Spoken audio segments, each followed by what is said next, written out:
Tervist, Anti Poolamets. Oleme Eesti Konservatiivse Rahvaerakonnaga Ungaris Budapestis, tulime toetama Viktor Orbanit ja tema erakonda. Räägi lähemalt, miks on oluline Eestile ja kogu Euroopale, et Orban saaks peaministrina Ungaris jätkata? Orban on üks väheseid poliitikuid, kes nii kõrgel tasemel ja nii edukalt on Brüsseli ülemvõimule vastu hakanud.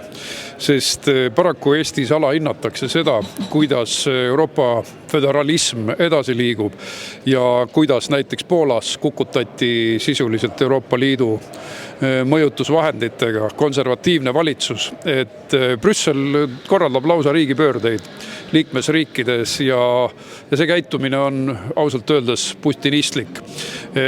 Ja kui on üks tugev riigijuht, kes oma suvereniteeti kaitseb Brüsseli ülemvõimu haaramise eest, siis ta kaitseb ka teisi sellega, et ta ei lase Brüsselil moodustada Euroopa Ühendriike ja üle rullida liikmesriikidest. Ja sama, nagu mäletate, oli massiimmigratsiooni peatamisega.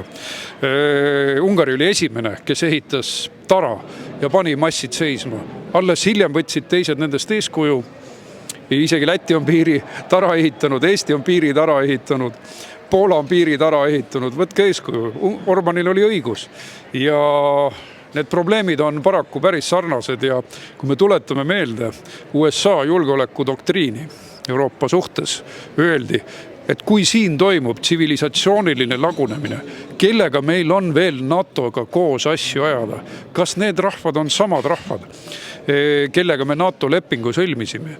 Et nii, et võiks öelda, et kõik need, kes seisavad islamiseerumise vastu, seisavad ka Euroopa julgeoleku säilimise poolt. Liberaalid on selle massiimmigratsiooni lubamisega lihtsalt ära lammutanud. Nii et Lääne-Euroopa lihtsalt libanoniseerub, islamimassid võtavad suurtes linnades võimu üle, mis NATO-t või mis toetus sealt enam tuleb. Nii et võiks öelda, need, kes peatavad siin massiimmigratsiooni lained, need seisavad ka Euroopa julgeoleku eest ja selle kaudu ka Eesti julgeoleku eest. Nii et mõelgem ikkagi 2 sammu edasi ja selles suhtes me oleme siin ka, me mõtleme lausa 3 sammu edasi, kuidas säilitada meie NATO liitlasi, kuidas sõlmida suhteid tulevaste riigipeadega Lääne-Euroopas ja mujal, et hoida Eesti suhteid nende riikidega. Meie liberaalid selle peale ei tulegi, et need inimesed on tulevased riigijuhid, kellega me siin täna räägime. Ja me tahame, et nad käiksid Eestis. Me tahame, et nad hoiaksid Eestit ja me jääks oma sõprade, liitlaste kaitseta homme või ülehomme.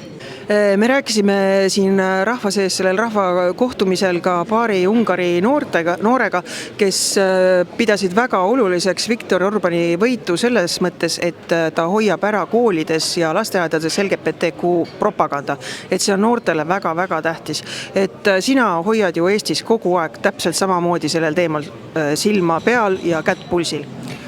Aga loomulikult, sest see on Euroopa nii-öelda ilmalik religioon, et sa pead LGBT hulluse enda koolidesse viima, laste ajusid pesema. Tänaseks on Eesti õpikutes 20 sotsiaalset sugu laste ajupesuks. Teate, see on lihtsalt inimväärikuse küsimus. Ei lase endal ajusid pesta ja siin meie austame Ungari valikuid oma enda rahva osas. Olgu see piirid, olgu see suveräänsus, võtame ka eeskuju ja loomulikult see ajupesu, see on alla igasugust arvestust, mis käib laste vastu Lääne-Euroopas ja meie liberaalide poolt. Nii et kõik, mis toetab lapsi, peresid, Ungari on ka üks maailma parimaid lastetoetuste jagajaid, võtke eeskuju, et siin on mida õppida ja eks ma loodangi, et Eesti teeb seda varsti jälle, et me saame rahvuskonservatiivse valitsuse ja meil on siis kohe head suhted paljude riikidega üle Euroopa.